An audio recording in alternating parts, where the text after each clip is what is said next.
Chapter 10. It was quite a large hole, the sort of thing an animal about the size of a fox might have made. James knelt down in front of it and poked his head and shoulders inside. He crawled in. He kept on crawling. This isn't a hole, he thought excitedly. It's a tunnel.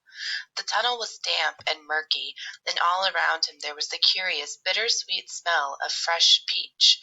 The floor was soggy under his knees, the walls were wet and sticky, and peach juice was dripping from the ceiling.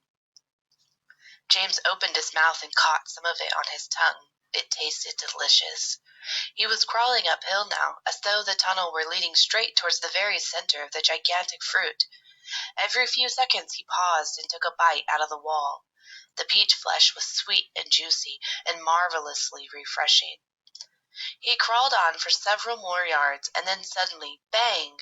The top of his head bumped into something extremely hard, blocking his way. He glanced up. In front of him there was a solid wall that seemed at first as though it were made of wood. He touched it with his fingers. It certainly felt like wood, except that it was very jagged and full of deep grooves. "Good heavens," he said, "I know what this is. I've come to the stone in the middle of a peach." Then he noticed that there was a small door cut into the face of the peach stone. He gave a push. It swung open.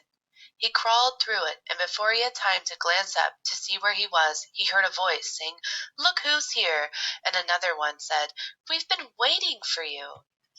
James stopped and stared at the speakers, his face white with horror. He started to stand up, but his knees were shaking so much he had to sit down again on the floor. He glanced behind them, thinking he could bolt back into the tunnel the way he had come, but the doorway had disappeared. There was now only a solid brown wall behind him.